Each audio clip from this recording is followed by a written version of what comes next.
Hello दोस्तों, welcome to your channel biology bomb. Yes, और आज हम बात करें neural control and coordination, right. With the help of बेहतरीन पावर नोट्स हम बात कर रहे हैं न्यूरल कंट्रोल कोऑर्डिनेशन की। और 2-2.5 पेज का चैप्टर है। आपका कंप्लीट सिलेबस कवर हो जाता है 100 पेजेस में with the help of this perfect power notes, right. 100 pages complete 11 और 12, जिसके थ्रू आप एनसीईआरटी को बार बार रिवाइज कर सकते हो। कंप्लीटली एनसीईआरटी बेस से बार बार रिवाइज करोगे, आपकी स्ट्रॉन्ग कमांड एनसीईआरटी के ऊपर आ जाएगी। फिर आप विल बी एबल टू, ऐसे मतलब जब इतनी बार हम रिवाइज करते हो तो चीजें टिप ऑफ द टंग आ जाती है। फिर एग्जाम में रिकॉल करने की उसको टाइम नहीं लगता। And that is what is important. Speed is important, the accuracy is important. वो चीजें अचीव होती है पावर नोट्स से, राइट। और एक गुड न्यूज जो मैं शेयर की थी यूट्यूब पे कि the book became the most gifted book number 1 on Amazon India. So thank you so much दोस्तों for your love and support. चलो बात करते हैं न्यूरल कंट्रोल एंड कोऑर्डिनेशन की। बजे कितने मॉर्निंग की? यस, 5:20 हो रहे हैं। सो यार मेहनत करनी पड़ेगी अपने को। देखो, मैं भी मॉर्निंग में उठाऊं ताकि आपको लेक्चर डिलीवर हो सके। आपको भी बहुत मेहनत करना है बेटा। आखिरी के कुछ दिन है, हम उस सीट को, हम उस मंजिल को पाना चाहते हैं, तो हमें भैया आखिरी के कुछ दिनों मतलब जान लगा देनी है, राइट। चलो शुरुआत करते हैं न्यूरल कंट्रोल एंड कोऑर्डिनेशन की। बात हो रही है एनसीईआरटी कहती है ये तो ठीक है कि भाई ह्यूमंस में ब्रेन है, स्पाइनल कॉर्ड है, लेकिन व्हाट अबाउट अदर्स। एनसीईआरटी थोड़ी पीछे से शुरुआत करती है। एनसीईआरटी कहती है कि न्यूरो सिस्टम की अगर हम बात करें तो लोअर वर्टिब्रा जैसे कि हाइड्रा में सिर्फ सिंपल न्यूरॉन्स हमें दिखाई देते हैं। अगर हम इंसेक्ट की बात करें, अगर हम कॉकरोच की बात करें, तो मुझे वहां पे वेंट्रल नर्वस सिस्टम दिखाई देती है, राइट। वेंट्रल नर्वस सिस्टम मुझे दिखाई देती है। बढ़ते हैं आगे, vertebrates have more developed neural system. Okay, ना ह्यूमन न्यूरल सिस्टम की अगर हम बात करें तो सेंट्रल और पेरिफेरल दो पार्ट में हम इसको डिवाइड करते हैं। सेंट्रल नर्वस सिस्टम मतलब ब्रेन और स्पाइनल कॉर्ड जहां पे है, और पेरिफेरल नर्वस सिस्टम मतलब उसके दो पार्ट्स में हम उसको कंसीडर करते हैं। एक तो सेंट्रल नर्वस सिस्टम, सेंट्रल क्यों कहा? क्योंकि सेंटर में है बॉडी के, ब्रेन हो गया, स्पाइनल कॉर्ड हो गया, उसको सेंट्रल नर्वस सिस्टम कहा। पेरिफेरल नर्वस सिस्टम मतलब क्या? ये जो सेंट्रल नर्वस सिस्टम है, ये जो सेंट्रल नर्वस सिस्टम है, सेंट्रल नर्वस सिस्टम से कुछ नर्व्स निकल रहे हैं, राइट। ये जो नर्व्स निकल रहे हैं इसे हम कहते हैं पेरिफेरल नर्वस सिस्टम। इसे हम क्या कहते हैं? इसे हम पेरिफेरल नर्वस सिस्टम कहते हैं। ओके, अब ये जो पेरिफेरल नर्वस सिस्टम है, स्पाइनल कॉर्ड से जो नर्व्स निकल रहे हैं, they can be of two types. They can belong to the somatic nervous system और autonomic nervous system. Somatic nervous system मतलब सोमा, सोमा मतलब क्या? सोमा मतलब मसल के लिए, जनरल बॉडी के लिए ये यूज किया जाता है, मसल बॉडी के लिए। So somatic nervous system connect the CNS with the skeletal muscle, while autonomic nervous system automatic है, इनवॉलंटरी है। It connect CNS with the involuntary organs and smooth muscle. उसके दो part, sympathetic nervous system, parasympathetic nervous system. इसको ज्यादा detail में मत पढ़ना, जितना एनसीईआरटी ने दिया है उतना ही पढ़ना, वहां से एमसीक्यू आएंगे। Nerve fibres of the peripheral nervous system are of two types, afferent fibres and efferent fibres. Afferent मतलब क्या? जो लेके आ रहा है impulse. So afferent nerve fibres transmit the impulse is from tissue to the CNS के पास लेके आ रहा है। ओके, सीएनएस के पास लेके आ रहा है। और इफरेंट फाइबर्स मतलब क्या है? इफरेंट मतलब एग्जिट, जो सीएनएस से एग्जिट हो रहा है और टारगेट ऑर्गन के पास लेके जा रहा है, पेरिफेरल टिश्यू के पास लेके जा रहा है इम्पल्स, उससे हम कहते हैं इफरेंट नर्व फाइबर्स। बढ़ते हैं आगे, न्यूरॉन की अगर हम बात करें तो it is the structure and function unit of neural system. Very very important point. अब ये जो न्यूरॉन है, इसके भाई ये जो बीच में मुझे दिख रहा है सेल बॉडी, इससे कुछ मुझे प्रोजेक्शन दिखाई दे रहा है जिसे डेंड्राइट कहते हैं। और यहाँ पे मुझे लॉन्ग टेल लाइक अपीयरेंस दिख रहा है जिसे हम एक्सॉन कहते हैं। So short fibres which branch repeatedly and project out of the body are dendrites. Axons of the long fibres, ये लॉन्ग फाइबर है, इसके डिस्टल एंड पे मुझे सिनेप्टिक नॉब दिखाई देता है, उसके अंदर मुझे न्यूरल ट्रांसमिटर्स दिखाई देते हैं।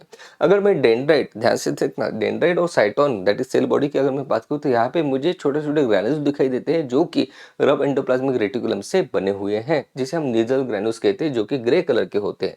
ऐसे नीजल ग्रैन्यूल्स मुझे एक्सॉन में नहीं दिखाई देते हैं, not found in axon. Very very important point.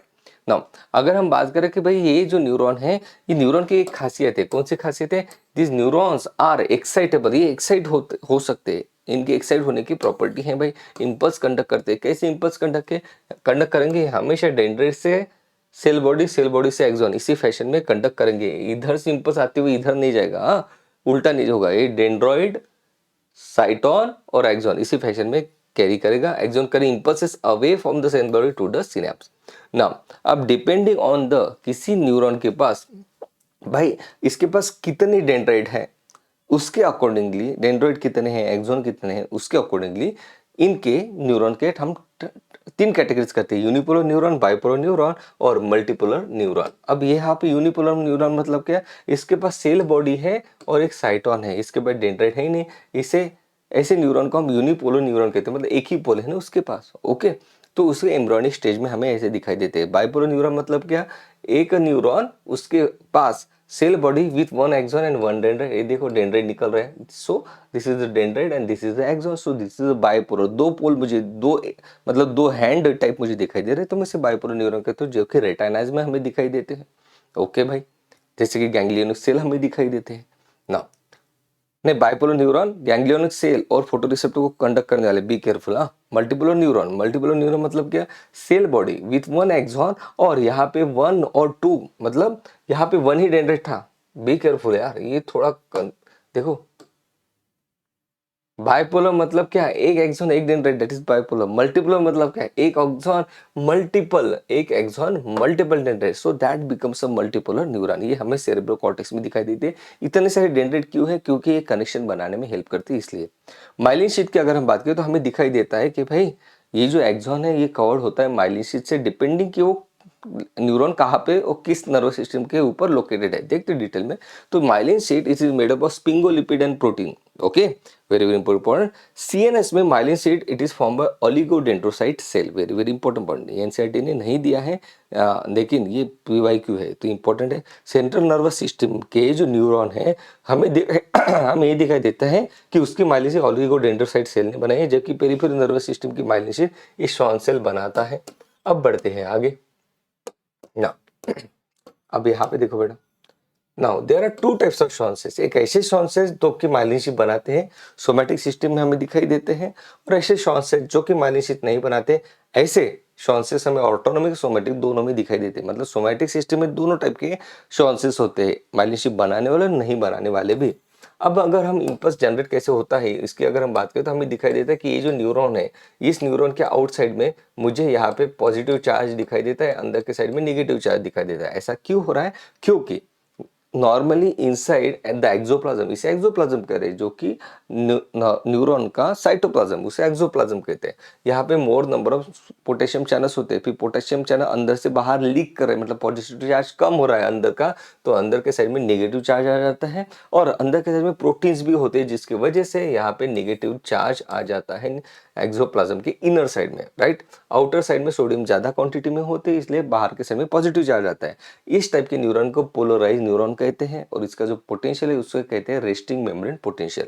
अब यहाँ पे अगर मैं कोई मतलब इसको चुभा दूं, मतलब स्टिमुलस अगर अप्लाई कर दूं तो क्या होता है ना, जब हम ऐसा करते हैं तो यहाँ पे सोडियम चैनल ओपन हो जाते हैं, neuron becomes freely permeable to the sodium channel, और फिर क्या होता है देखो, और फिर यहाँ पे सोडियम चैनल अंदर आ जाता है, मतलब पॉजिटिव चार्ज अंदर आ रहा है, पॉजिटिव चार्ज अंदर आ रहा है तो अंदर की साइड पॉजिटिव होगी। Okay, very very important point. So neuron becomes freely permeable to the sodium channel. This leads to a rapid influx of sodium followed by the reversal of the polarity. मतलब बाहर के side में अब negative होगा, अंदर के side में positive होगा। That is the outer surface of the membrane becomes negatively charged and the inner side देखो positive charge action potential of the nerve impulse generate, इसे हम कहते हैं कि एक्शन पोटेंशियल जनरेट हो चुका है। लेकिन ये जो इन्फ्लक्स था सोडियम का, ये बहुत शॉर्ट ड्यूरेशन के लिए रहते हैं, influx of sodium is short live. अब क्या होता है, now the potassium diffuses out, हमने पहले ही देखा था कि इनर साइड में पोटेशियम ज्यादा है, अब पोटेशियम बाहर जाना शुरू हो जाता है। पोटेशियम बाहर जा रहा है मतलब पोटेशियम पॉजिटिव चार्ज है, तो बाहर के साइड में पॉजिटिव चार्ज जा रहा है, मतलब अंदर के साइड में निगेटिव चार्ज आ जाएगा, मतलब क्रिएट हो जाएगा ना, सही है। निगेटिव मतलब क्या, कम पॉजिटिव होना, that is negative. So potassium diffuses outside the membrane and restores the resting potential of the membrane at the site of extension and the fibre become once more responsible to the future stimulation, सही है। अब बढ़ते हैं आगे। अब अगर हम बात करें कि भाई ये जो इंपल्स का ट्रांसमिशन है कैसे होता है, सुबह उठने के अलार्म अभी भी बज रहे हैं। ओके, चलो अब बात करते हैं कि भाई ये जो इंपल्स एक न्यूरॉन से दूसरे न्यूरॉन में कैसे ट्रांसमिट होता है। देखो, एक होता है इलेक्ट्रिकल सिनेप्स और एक होता है केमिकल सिनेप्स। इलेक्ट्रिकल सिनेप्स मतलब क्या, एक न्यूरॉन दूसरे न्यूरॉन के ऐसे बिल्कुल कांटेक्ट में है, उसे कहते हैं electrical synapse. Electrical synapse the pre synaptic membrane, मतलब इधर का इंपल्स यहाँ से इधर जा रहा है तो इसे प्री सिनेप्टिक न्यूरॉन कहा है। तो दोनों न्यूरॉन बहुत क्लोज प्रोक्सिमिटी में होते हैं, जबकि पोस्ट सिनेप्टिक न्यूरॉन में एक न्यूरॉन और दूसरे न्यूरॉन के बीच में गैप होता है। ओके, सिनेप्टिक क्लिफ्ट जिसे हम कहते हैं। इलेक्ट्रिकल करंट ज्यादा फास्ट कंडक्ट होगा इलेक्ट्रिकल सिग्नल, क्योंकि दोनों एक दूसरे के साथ कनेक्टेड है। यहाँ पे सिनेप्टिक क्लेफ्ट में पहले न्यूरोट्रांसमीटर भेजा जाता है और फिर यहाँ पे नेक्स्ट न्यूरॉन में इंपल्स जनरेट होता है। कैसे होता है वो भी हम देखेंगे। इंपल्स ट्रांसमिशन यहाँ पे फास्ट है क्योंकि इलेक्ट्रिकल सिग्नल में दोनों न्यूरॉन कनेक्टेड है। केमिकल सिग्नल में इंपल्स ट्रांसमिशन स्लो होता है, सही है, क्योंकि बीच में न्यूरोट्रांसमीटर है। अब हम देखते हैं कि ये किस तरीके से हो रहा है। यहाँ पे देखो, यहाँ पे ए है ऊपर का एक न्यूरॉन और उसके नीचे का सेकंड न्यूरॉन। एक मिनट भाई, ये कहा गया इसका,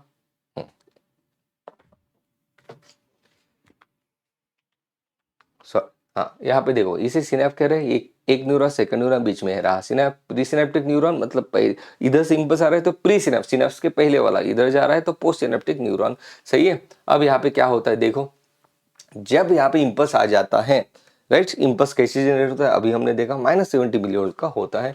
इंपल्स आने के बाद यहाँ पे कुछ चैनल्स ओपन होते हैं, उसके चैनल्स के नाम तो इन सेटी ने नहीं दिए, लेकिन अगर आप इसको याद रखोगे ज्यादा अच्छा रहेगा। यहाँ पे कैल्शियम चैनल्स ओपन होते हैं, कैल्शियम की एंट्री होते हैं। कैल्शियम चैनल्स क्या करते हैं, ये जो वेसिकल है जिसके अंदर न्यूरोट्रांसमीटर उसको मेम्ब्रेन के साथ फ्यूज करा देते हैं। मेम्ब्रेन के अंदर जो न्यूरोट्रांसमीटर है वो रिलीज होता है सिनेप्टिक क्लेफ्ट में, फिर न्यूरोट्रांसमीटर यहाँ पे जाता है, यहाँ पे जाके बाउंड हो जाता है, सही है। ये रहते हैं, मतलब ये भी एमसीक्यू पूछा गया था कि न्यूरोट्रांसमीटर के रिसेप्टर कहाँ पे लोकेटेड होते हैं, पोस्ट सिनेप्टिक न्यूरॉन में, जिसके वजह से यहाँ पे सोडियम चैनल ओपन होते हैं। और मतलब सोडियम चैनल ओपन होंगे तो क्या होगा भाई, पॉजिटिव चार्ज इनर साइड में आएगा, मतलब यहाँ पे क्या हो जाएगा, डीपोलराइजेशन हो जाएगा न्यूरॉन का, अंदर के साइड में पॉजिटिव चार्ज आ जाएगा और हम कहेंगे इंपल्स यहाँ से यहाँ तक शिफ्ट हो चुका है। आप कहोगे कि सर बीच में न्यूरोट्रांसमीटर क्यों लाया गया, इलेक्ट्रिकल सिनेप्स तो अच्छा था, दोनों न्यूरॉन एक दूसरे के एकदम कांटेक्ट में थे।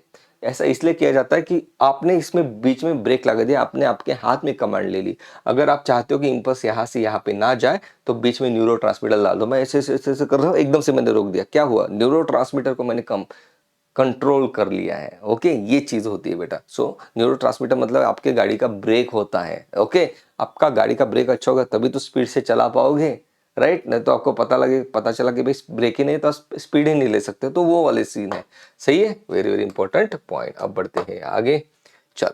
सो ये हमने देख लिया है, अब बढ़ते आगे, ये सब न्यूरोट्रांसमीटर कैसे काम करते हैं। Now let's talk about the central nervous system. ये जो ह्यूमन ब्रेन है ये कवर होता है, जिसके कवरिंग्स को मेनिंजेस कहते हैं। तो सबसे अंदर पायामेटर, उसके ऊपर एरेक्नोइड, उसके ऊपर ड्यूरामेटर, मतलब ब्रेन के ऊपर PAD मतलब पैड रख दिया है तो it becomes a coverings of a brain. So inner most is the pia mater, arachnoid and फिर ड्यूरामेटर। अब अपना जो ब्रेन है उसको हम थ्री पार्ट्स में डिवाइड करते हैं, fore brain, mid brain and hind brain. Fore brain के तीन part, cerebrum, thalamus, hypothalamus. Cerebrum की अगर हम बात करें तो ये मेजर पार्ट है। यहाँ पे अगर हम बात करें तो ये इसकी जो मेन सेल बॉडी होती है ना सेरेब्रम में अपने, तो इसकी मेन बॉडी यहाँ पे देखो, वो जो मेन, मैं पहले पढ़ लेता हूँ फिर बाद में बात करता हूँ। Cerebrum form the major part of human brain. Corpus callosum connect the right cerebrum and left cerebrum hemisphere. Brain के दो पार्ट, सेरेब्रम के दो पार्ट में हमें दिखता है कि वो डिवाइडेड है। तो ये जो दोनों सेरेब्रल हेमिस्फीयर कनेक्ट होते हैं कॉर्पस कैलोजम से। Cerebrum consist of outer cerebral cortex which is a grey matter and inner cerebral medulla that is a white matter. Okay, very very important point.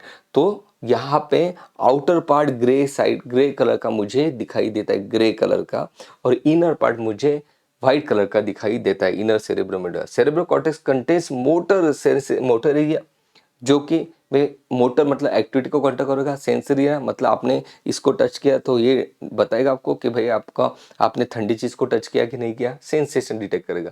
और एक होता है सेरेब्रम में large association area, जो कि neither sensory nor motor है, और ये मतलब दोनों को एक तरीके से कोऑर्डिनेट करने का काम करता है, मेमोरी कम्युनिकेशन में आपकी हेल्प करते हैं। नाउ अगर हम थैलेमस की अगर हम बात करें तो देखो थैलेमस क्या करता है। थैलेमस कोऑर्डिनेटिंग सेंटर है, बहुत इंपॉर्टेंट पॉइंट, इसके लिए वर्ड यूज किया जाता है, this is the relay centre. ये क्या है भाई, ये रिले सेंटर है, ये रिले सेंटर है। ओके, अब थैलेमस के नीचे हाइपोथैलेमस। हाइपोथैलेमस के दो रोल है, एक है न्यूरल रोल, एक है हार्मोनल रोल। न्यूरल रोल कौन सा है, ये बॉडी टेम्परेचर को डिटरमाइन करता है। इवन आपको जो फीवर आता है तो ये है भाई, ओके, जो बॉडी टेम्परेचर को रेगुलेट कर रहा है। अर्ज फॉर ईटिंग, ड्रिंकिंग, ये सब हाइपोथैलेमस कर रहा है। हार्मोन रोल की अगर हम बात करें तो केमिकल कंट्रोल कोऑर्डिनेशन डिटेल में पढ़ेंगे। बहुत सारे ऐसे हार्मोन्स होते हैं जिसको ये सीक्रेट करता है, सही है। बढ़ते हैं आगे, कौन से होते हैं वो भी हम देखेंगे यार, अभी नहीं देखेंगे। अब एक होती है लिम्बिक सिस्टम। अब यहाँ पे जो फोर ब्रेन का जो हाइपोथैलेमस है, hippocampus, that is hippo head, that is hippocampus, hypothalamus, amygdala and thalamus, ये मिला के बना देते एक सिस्टम जिसे लिम्बिक सिस्टम कहते हैं। ये एक दूसरे के साथ मिलके काम करते हैं। लिम्बिक सिस्टम डिटरमाइज और regulates the sexual behaviour, expression of emotional reaction that excitement, pleasure, motivation में आपकी हेल्प करता है। सही है, मोटिवेटेड रखता है आपको, यस टू कर सकता है। फोर ब्रेन के बाद आ जाता है मिड ब्रेन। मिड ब्रेन एक ऐसा पार्ट है जहां से सेरेब्रल एक्विडक्ट पास होती है। यहाँ पे सेरेब्रल पेडिंकस होते हैं, 4 होते हैं, दैट इज 2 पेयर्स होते हैं। ज्यादा बात नहीं की है मिड ब्रेन के बारे में। फिर आ जाता है आपका हाइंड ब्रेन। हाइंड ब्रेन के 3 पार्ट है, pons, medulla, cerebellum. Pons, P for pons, P for neurodiagnostic centre, micturition centre भी है। मिडुला की अगर हम बात करें तो हमने देखा है ब्रीदिंग एक्सचेंज में कि भाई ये रेस्पिरेटरी सेंटर है आपका। ओके, यहाँ से ही गैस्ट्रिक सिक्रेशन रेगुलेट होते हैं, कार्डियोवास्कुलर रिफ्लेक्सेस रेगुलेट होते हैं। ये वोमिटिंग सेंटर भी आपका रेगुलेट करता है। ओके, मतलब वोमिटिंग होगी नहीं होगी मेडुला डिसाइड करेगा। सेरेबेलम, जिसका सेरेबेलम अच्छा है उसकी वो बेली डांस कर सकता है, बेलम। ओके, मतलब कोऑर्डिनेशन में आपकी हेल्प करता है। सही है, वेरी वेरी इंपॉर्टेंट है। जो कॉन्वोल्यूटेड सरफेस, कॉन्वोल्यूटेड सरफेस मतलब फोल्डेड सरफेस, जो सेरेब्रम के पास होता है वैसे ही कॉन्वोल्यूटेड सरफेस सेरेबेलम के पास भी होता है। It helps in coordination and movement. Brain stem, अब ये देखो मिड ब्रेन, पॉन्स और मेडुला, इन तीनों को मिला के ब्रेन स्टेम कहते हैं। सही है, सिंपल सिंपल सी बात है यार, पढ़ लो 2-3 बार, एकदम स्ट्रॉन्ग आ जाएगा, आपके कंट्रोल आ जाएगा आपको। ओके, रिफ्लेक्स एक्शन और रिफ्लेक्स हाथ। अब जैसे आपने किसी हॉट चीज को टच कर लिया तो एकदम से हाथ आप पीछे खींच लेते हो, ये क्या है? Reflex action. So what is reflex action? Reflex action, it is a process of response to a peripheral nervous stimulation that occur involuntary. आपका ध्यान नहीं था लेकिन किसी गर्म चीज को टच किया, फटाक से आपने हाथ हटा दिया, विदाउट द कॉन्शियस एफर्ट और thought, and require the involvement of a part of a central nervous system, it is called as a reflex action. इसे रिफ्लेक्स एक्शन कहते हैं। अब रिफ्लेक्स एक्शन का जो पाथ है वो कैसे होता है वो भी हम देखेंगे। सो यहाँ पे देखते हैं, देखो ये रहा। आपने क्या किया, यहाँ पे आप जैसे आपने एक्सपेरिमेंट किया होगा कि आप मतलब आपको चेयर पे बैठना है, आपके नी को रिलैक्स छोड़ देना है और यहाँ पे नी को टैप करना है। ओके, तो क्या होगा, यहाँ पे मसल जो है स्ट्रेच हो जाएगी। इंपॉर्टेंट एमसीक्यू पीवाईक्यू में भी पूछा है, मसल स्ट्रेच हो जाती है क्योंकि आप उसको स्ट्रेच कर रहे हो, टेंडन को खींच रहे हो। जैसे ये करोगे तो एफरेंट पाथवे के थ्रू इंपल्स जाता है, देखो यार। सो यहाँ पे देखो एफरन पाथवे हमने वही देखा। एफरन मतलब सीएनएस के पास लेके जाने वाली important afferent pathway, dorsal root ganglion, फिर dorsal root ganglion, dorsal is afferent, okay, ventral is efferent, very very important point. फिर यहाँ पे जाता है ग्रे मैटर के पास, ग्रे मैटर से न्यूरॉन निकला, फिर इफरंट पाथवे अब इंपल्स लेके जा रहा है इस मसल के पास, मसल कॉन्ट्रैक्ट हो जाती है, रिलैक्स हो जाती है ऊपर की मसल, और इस तरीके से आपको झटका मिल जाता है। आपको दिख भी नहीं रहा झटका, इस तरीके से आपका नी जर्क मार जाता है, called as knee jerk reflex. अब यहाँ पे इंपॉर्टेंट बात यह है कि ये जो स्पाइनल कॉर्ड है इसके पास इनर साइड में ग्रे मैटर रहता है और आउटर साइड में व्हाइट मैटर रहता है। Okay, very very important point. Sense organ की अगर बात करें, क्योंकि ब्रेन में अलग था बेटा, grey matter white matter, spinal cord में अलग होता है, डायग्राम में दिया है, पूछा जा सकता है। अब बढ़ते हैं आगे। हाँ, सेंस ऑर्गन की अगर हम बात करें तो हमारे पास कौन से सेंस ऑर्गन है भाई? नोज है, टंग है, ईयर है, आई है, जो सेंसेस को डिटरमाइन करते हैं। नोज के पास अपने पास होते हैं ऑल्फैक्टरी रिसेप्टर्स, नोज में, जो कि आपके स्मेल को डिटरमाइन करते हैं। टंग में गस्टैटरी रिसेप्टर होते हैं जो कि आपके टेस्ट को डिटरमाइन करते हैं। अब आ जाते हैं आई के ऊपर। आई को हमने 3 पार्ट्स में डिवाइड करते हैं, हम ऐसे इसको डिवाइड ऐसे पढ़ते इसे कि भाई ये 3 लेयर से बना हुआ है, एक्सटर्नल लेयर, मिडल लेयर और इनर लेयर। एक्सटर्नल लेयर की अगर मैं बात करूं तो यहाँ पे मुझे दिखता है कि external layer is made up of dense connective tissue called as sclera, avascular tissue. उसके नीचे मतलब उसका एंटीरियर पार्ट में मुझे यहाँ पे दिख जाता है कॉर्निया। ये देखो, ये है कॉर्निया जो कि अवैस्कुलर टिश्यू है। ओके, उसके बाद आ जाती है मिडल लेयर जो कि वैस्कुलर लेयर है, जो कि वैस्कुलर लेयर है। मिडल लेयर किससे बनी है? मिडल लेयर बनी है कोरॉइड से। ये देखो इनर साइड आपको दिख रहा है ना, ये आउटर लेयर बनी है स्क्लेरा, उसके नीचे है भाई कोरॉइड। ये है कोरॉइड। कोरॉइड क्या है भाई? इट इज वैस्कुलर लेयर है, और choroid becomes thick on the anterior part to form a ciliary body. यहाँ पे मुझे सिलेरी बॉडी दिखाई दे रही है। ओके, तो यहाँ पे मुझे कुछ पिगमेंटेड स्ट्रक्चर दिखाई दे रहा है, ये देखो, जिसे हम आइरिस कहते हैं। और यहाँ पे मुझे आइरिस के पीछे लेंस दिखाई दे रही है जो कि अपनी जगह पे होल्ड की गई है लिगामेंट के द्वारा, सस्पेंसरी लिगामेंट के द्वारा। ये मुझे पूछा गया था पीवाईक्यू में कि लेंस को अपनी जगह पे कौन पकड़ के रखता है। अब आ जाते इनर लेयर में। इनर लेयर सबसे अंदर की लेयर है रेटाना। रेटाना में 3 टाइप के सेल्स होते हैं। कौन से सेल्स होते हैं?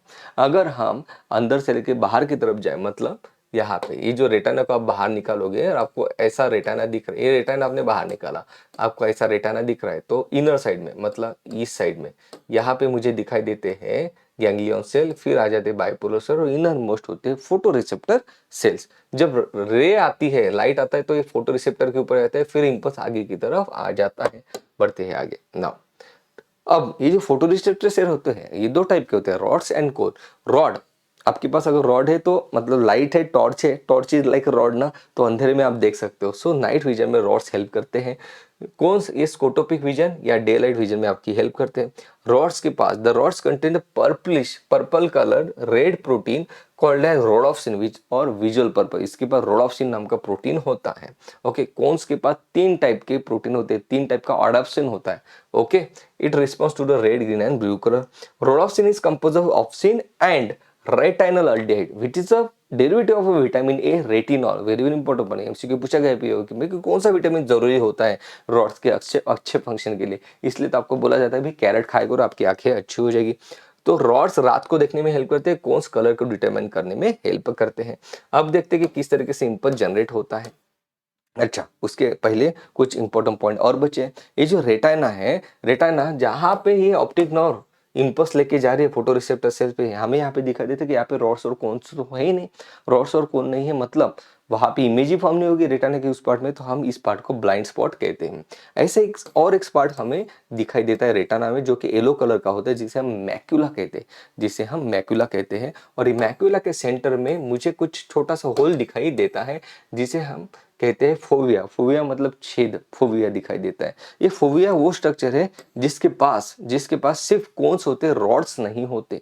रॉड्स नहीं होते, सिर्फ कोन्स होते हैं। और कोन्स आपके डे लाइट विजन में, दैट इज विजुअल एक्यूटी में, हाई रिजोल्यूशन की इमेज प्रोवाइड करने में हेल्प करते हैं। तो फोविया के पास हाईएस्ट रिजोल्यूशन है, राइट। अब यहाँ पे एक पॉइंट आ जाता है कि भाई ये जो स्पेस है बिटवीन कॉर्निया और लेंस, मतलब एंटीरियर पार्ट में कॉर्निया और लेंस के बीच में जो चेंबर है उसे हम कहते हैं एंटी एक्वियस चेंबर। उसमें एक्वियस ह्यूमर रहता है इसलिए। और लेंस और रेटाना के बीच में जो चेंबर है, जो गैप है, उसे हम कहते हैं विट्रियस चेंबर। जो स्पेस है उसे विट्रियस चेंबर कह रहे हैं, which is filled with the vitreous humour. इसके फंक्शन है न्यूट्रिशन प्रोवाइड करना, डिटेल में नहीं जाएंगे हम।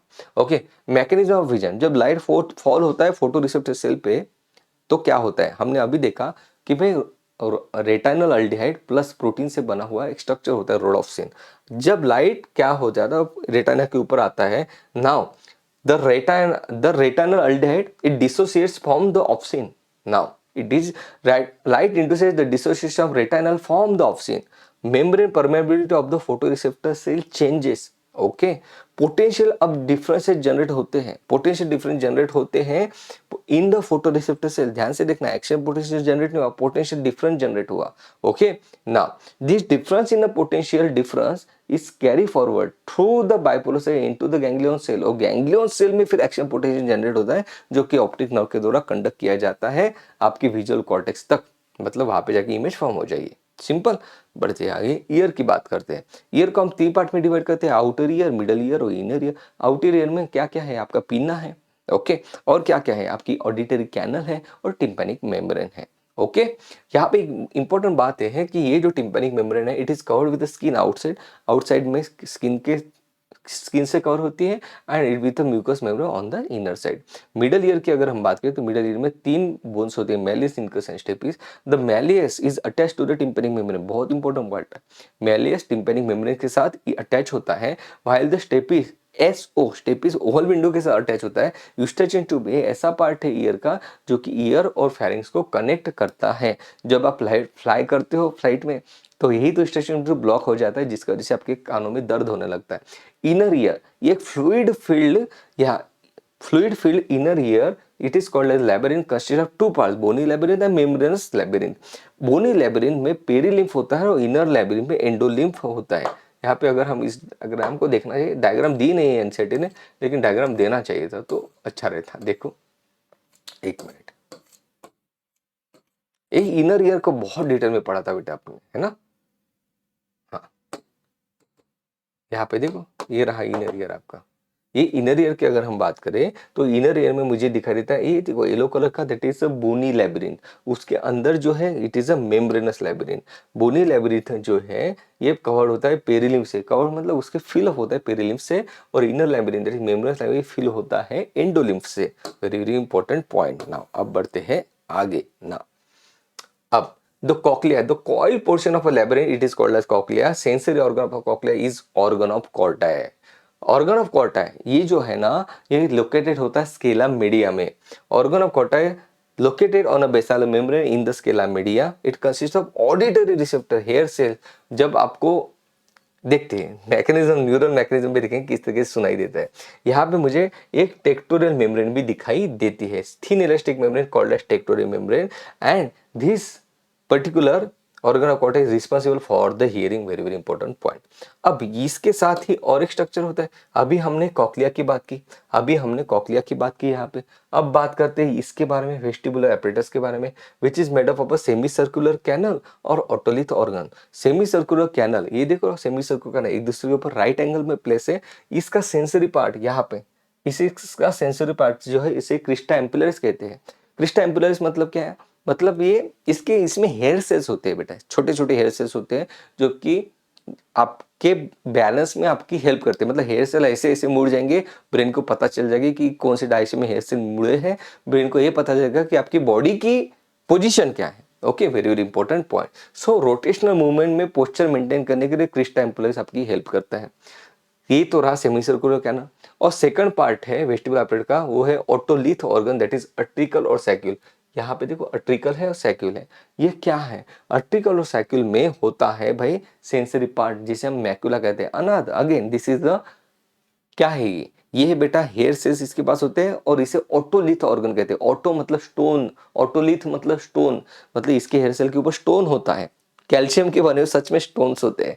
जैसे जैसे आप मूव करते हैं तो वो स्टोन की वजह से हेयर सेल मूव करते हैं. बॉडी को पता चल जाता है कि जब आप चल रहे हो ऐसे सीधे, तो भाई मैं सीधा चल रहा हूँ. ये ऑटोलिथ ऑर्गन से ब्रेन को पता चल जाता है. सही है.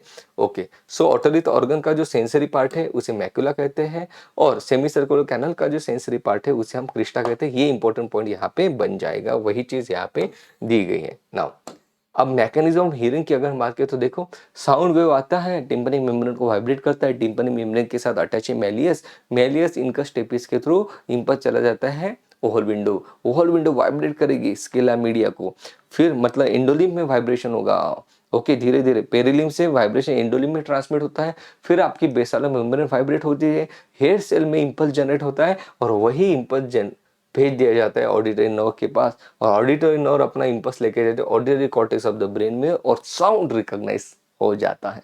ये ओके, तो इस तरीके से तो बेटा हार्डली 15 से 20 मिनट कंप्लीट चैप्टर रिवाइज कर सकते हो. बार बार रिवाइज करो यार.